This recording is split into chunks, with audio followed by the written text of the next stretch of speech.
구강의 건강은 강아지가 오래 사는데 필수 요소입니다. 매일매일 해주는 칫솔질은요, 강아지의 치료 질환을 예방해주며 강아지의 기대 수명을 늘려줍니다. 장수한 강아지들 중에 이가 부실한 아이는 없었습니다. 저는 수의사 윤쌤이고요. 오늘은요, 강아지 건강을 보장하는 가장 손쉬운 방법 중 하나인 칫솔질을 비롯한 여러 구강관리 방법을 알려드리는 이런 시간을 가져보도록 하겠습니다. 구강관리용 첫 번째는요, 각종 구강관리용 껌이나 간식을 주시는 겁니다. 이런 제품들이 안 주는 것보다는요, 제법 효과가 있습니다. 로프로 만들어진 장난감이나 이빨 관리용 껌들은요, 강아지가 가지고 놀고 씹어먹는 과정에서 이빨 사이사이의 세균이나 치태, 음식물 찌꺼기를 물리적으로 어느 정도 제거를 해주며 이빨을 청소해주는 이런 역할을 합니다. 칫솔질이 힘들다면은요, 이런 제품을 자주 제공해 주시는 것도 강아지 구강관리에 도움이 됩니다. 두 번째로 칫솔질이 익숙지 않고 힘들다면요, 매일매일 발라만 주는 제품이라도 사용해 봅니다. 효소의 작용으로 침분비를 촉진하고 어느 정도 살균 작용으로 구강 내 세균을 없애는 기능을 합니다. 사람으로 치면은요, 가글액을 입에 묻혀주는 것이라고 생각하시면 됩니다. 칫솔질에 비하면요, 물리적으로 구강 내 플라그를 제거하지 못하기 때문에 그 효과는요, 미약한 편입니다. 그래도요, 매일 칫솔질하기 힘들다면은요, 안 해주는 것보단 해주는 것이 좋습니다. 아무것도 안 해주는 것보단 당연히 좋겠죠.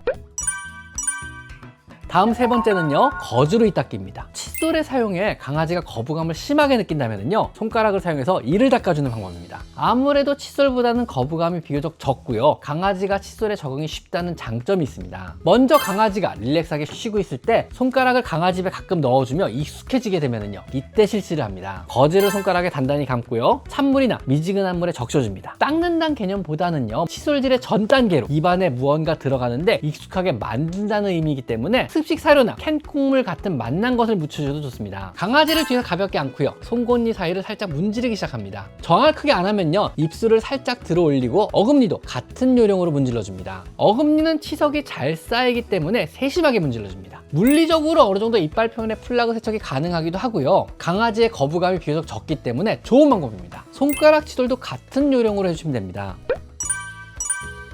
자, 네 번째 궁극의 방법인데요, 칫솔로 이 닦기입니다. 결국 앞에 소개한 방법들은요, 칫솔로 이를 닦기 익숙하게 하기 위한 전 단계라고 보시면 됩니다. 칫솔질만이 유일하게 이빨 사이사이 또 구석구석을 닦아줄 수 있고요, 제일 중요한 이와 잇몸 사이에 치주 포켓이라는 장소를 청소해줄 수가 있습니다. 사실 칫솔질이나 잇몸 관리, 나가서 구강 관리의 궁극적인 목적은요, 이 치주 포켓, 이빨과 잇몸 사이의 공간을 깨끗하게 청소하기 위한 것입니다. 치주 포켓에서 주로 구강 내 세균이 기생하고요, 잇몸에 염증을 유발하고 치석이 발생 가 쌓이기 시작하고 치은염이 생기며 나아가 치주염으로 발전하여 이빨을 소실시키기 때문에 그렇습니다. 이곳을 청소할 수 있는 유일한 방법은 칫솔밖에 없거든요. 칫솔질은요, 단 1초만 해도 괜찮다는 기분으로 절대 서두르지 마세요. 매일 해주시면 좋으나 힘들다면요, 욕심내지 말고 일주일에 2회 정도만 해줘도 좋습니다. 먼저 칫솔질에 익숙해지도록 칫솔에 캔과 같은 간식을 묻혀줍니다. 칫솔을 숟가락처럼 사용해서 간식액 같은 것을 칫솔로 퍼주기 시작하는 겁니다. 칫솔이 입안에 들어온다는 것에 대한 거부감이 적어지기 시작하고요, 익숙해지면은요, 이빨 한 개부터 살살 닦아보는 겁니다. 칫솔에 별다른 거부감이 없어진다면은요, 이번에는 다양한 치약을 묻혀가며 실시해봅니다. 여러 가지 맛의 치약이 있으니까 거부감이 적고 좋아하는 맛의 치약을 찾아 실시해보세요. 칫솔질을 할 때 원칙은요, 어떤 경우에도 긴장한 때 하지 마시고 릴렉스하게 쉬고 있는 상태에서 해주세요. 지나치게 의욕적으로 막 양치질을 하자 막 그러면은요, 기겁하고 긴장하고 도망가기 시작합니다. 그리고 다시 못하죠. 강아지가 충분히 편안한 환경일 때 뒤에서 안아주고 만져주며 천천히 쓰다듬어주면서 조금씩 해보세요. 양치질을 즐기지는 못하더라도 강제로 해야만 한다는 기분을 주셔서는 절대로 안 됩니다. 두 번째로, 무리하지 말고 서두르지 말고 천천히 해주세요. 싫어하고 거부하는 걸요, 억지로 해버리면은요, 매번 할 때마다 짐 빠지는 기싸움이 될 수도 있습니다. 천천히 달래가며 1초, 2초씩 시간을 늘려가며 천천히 해보세요. 아랫이빨 한 개부터 시작해보는 겁니다. 마지막으로 끝나면 무조건 보상을 주세요. 아니면 산책을 데리고 나가주세요. 양치질 후에 간식을 준다는 거에 너무 거부감을 느끼겠지만 괜찮습니다. 치주 포켓을 청소해냈잖아요. 안 그런가요?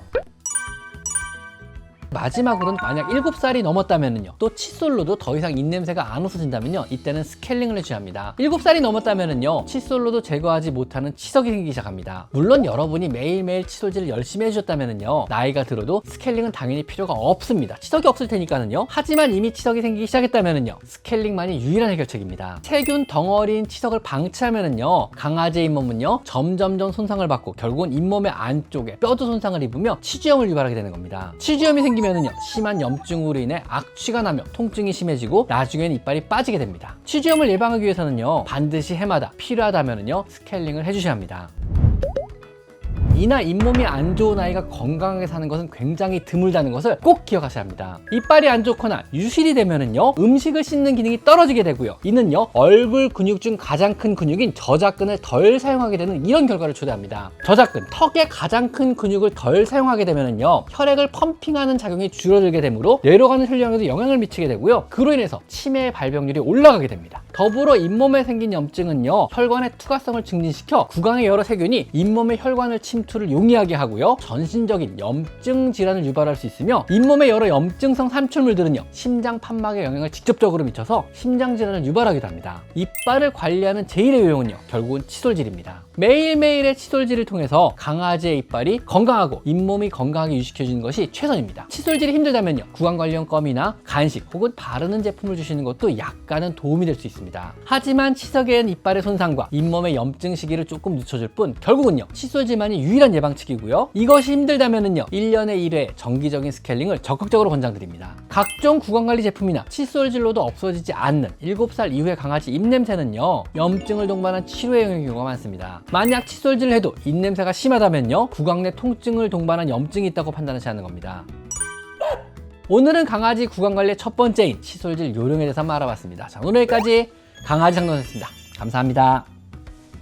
제 채널에 들어오셔서 이곳 스토어를 클릭하시면요 제가 추천하는 많은 강아지 용품과 사료들을 확인하실 수가 있습니다. 제가 엄선한 믿을 수 있는 사료나 간식, 용품들을 모아 놓았으니 참고하시면 많은 도움이 될 것입니다. 또한 PC로 제 채널에 들어와서 이곳 돋보기 모양을 클릭하셔서요 여러분이 궁금해하는 관련 키워드를 치시면은요 이미 제가 많은 영상으로 만들어서 아카이빙을 촘촘하게 해놨으니까 대부분의 여러분의 궁금한 점을 바로바로 찾을 수가 있을 것입니다. 혹시라도 여러분이 궁금한 게 생긴다면요 PC로 제 채널에 들어와서 이 돋보기 모양을 클릭하세요. 아셨죠?